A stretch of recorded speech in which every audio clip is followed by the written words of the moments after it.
உலக மீட்பராம் ஆண்டவராக இயேசு கிறிஸ்துவின் அற்புத நாமத்தில் அன்பானவர்களே, உங்களை வாழ்த்துகிறோம். பரிசுத்த மார்க்கு எழுதிய சுவிசேஷம் 14ஆம் அதிகாரம் 62வது வசனத்தை நீங்கள் வாசித்து பாருங்கள். தேவனாகிய கர்த்தர் அதன் வழியாக மனிதகுலம் முழுவதற்கும் உலகில் உள்ள எல்லா மதத்தாருக்கும் கடவுள் நம்பிக்கை கொண்ட உலகில் வாழும் அத்தனை ஜாதி ஜனங்களுக்கும் அவர் சொன்ன ஒரு மகத்தான ஒரு செய்தி. மார்க் 14:62. அதற்கு இயேசு, நான் அவர்தான், மனுஷகுமாரன் சர்வ வல்லவருடைய வலது பாரசத்தில் வீற்றிருப்பதையும் வானத்தின் மேகங்கள் மேல் வருவதையும் நீங்கள் காண்பீர்கள் என்றார். அல்லேலூயா. வருவார் வருவார், மீட்பர் வருவார், மேசையா வருவார் என்று உலகில் பாவம் தோன்றிய காலம் முதல் கிறிஸ்து வரும் மட்டும் 4000 ஆண்டுகளாக உலகமெங்கும் எல்லா மக்களும், குறிப்பாக யூத ஜனங்கள், உலக மீட்பர் இயேசுவுக்காக, கிறிஸ்துவுக்காக காத்திருந்தார்கள். அவர் வந்து பாவத்தை அழிப்பார், சாத்தானை அழிப்பார், சாவை அழிப்பார், சாபங்களை அழிப்பார், பரலோகத்தின் சகல ஆசீர்வாதங்களையும் மனிதகுலத்துக்கு அவர் கொடுத்து உலகில் வாழும் எல்லா ஜனங்களையும் சாத்தானின் பிடியிலிருந்து, சாவின் பிடியிலிருந்து மீட்டு பரலோகத்தின் ஜனங்களாக மாற்றுவார் என்ற எதிர்பார்ப்புதான் கிறிஸ்து வந்து செய்வார் என்று காத்திருந்தார்கள். அந்த இயேசு வந்தார். ஆனால் அந்த யூத மத தலைவர்கள் பாவம், இச்சை, அக்கிரமம், பணம், மறைவான துரோகம், துன்மார்க்கம் என்பது அவர்கள் கண்களை மூடி இருந்ததுனால உலக இரட்சகர் இயேசு கிறிஸ்துவை அடையாளம் கண்டு கொள்ளாமலே போனார்கள். அவர் பாவங்களை அழித்ததை, மன்னித்ததை எதிர்த்தார்கள். வியாதிகளை குணமாக்கினதை அவர்கள் எதிர்த்தார்கள். சாவிலிருந்து ஒருவனை உயிரோடு எழுப்புவதை அவர்கள் எதிர்த்தார்கள்.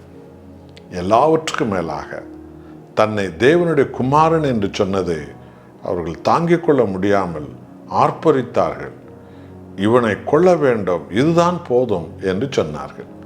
அவர்கள் கேட்டார்கள், நீ ஸ்தோத்திரிக்கப்பட்ட தேவனுடைய குமாரனான கிறிஸ்துவா? ஆம், நான் அவர்தான். இது முதல் பிதாவின் வலது பக்கத்தில் நான் இருப்பதை நீங்கள் காண்பீர்கள்.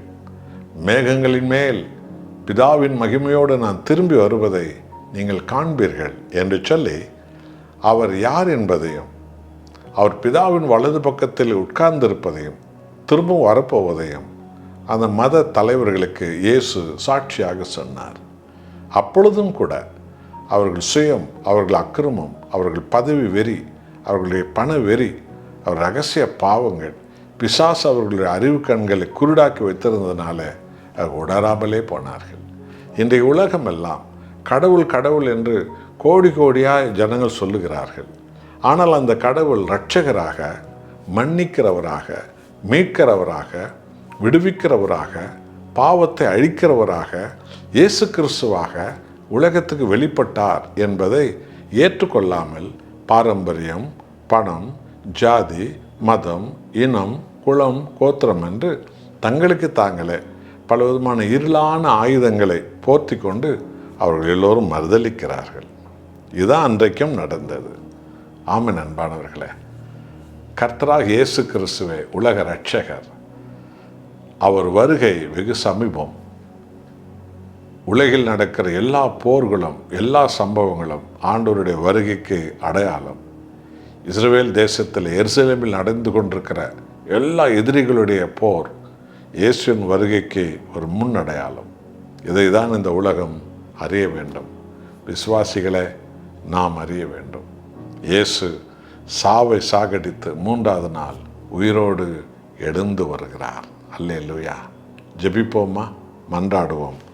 என் ஆண்டவரே, உலகத்தின் பாவங்களை அழித்தவரே, சாபங்களை அழித்தவரே, சாவை அழித்தவரே, இதோ மத வெறியர்களுடைய மனக்கண்கள் எல்லாவற்றையும் உடைத்தவரே, அது சீக்கிரமாய் வரப்போகிற எங்கள் இரட்சகரே, எத்தனை தடைகளை அவர்கள் கல்லறைக்கு சீல் வைப்பவர்களாக எழும்பினாலும் இயேசுவின் நாமம் எல்லா சாத்தானின் தடைகளை உடைக்கிறது.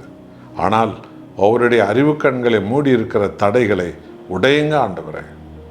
உம்மை அறிகிற அறிவை எங்கள் எல்லாருக்கும் தாரும். இயேசுவின் நாமத்தில் பிதாவே, ஆமென்.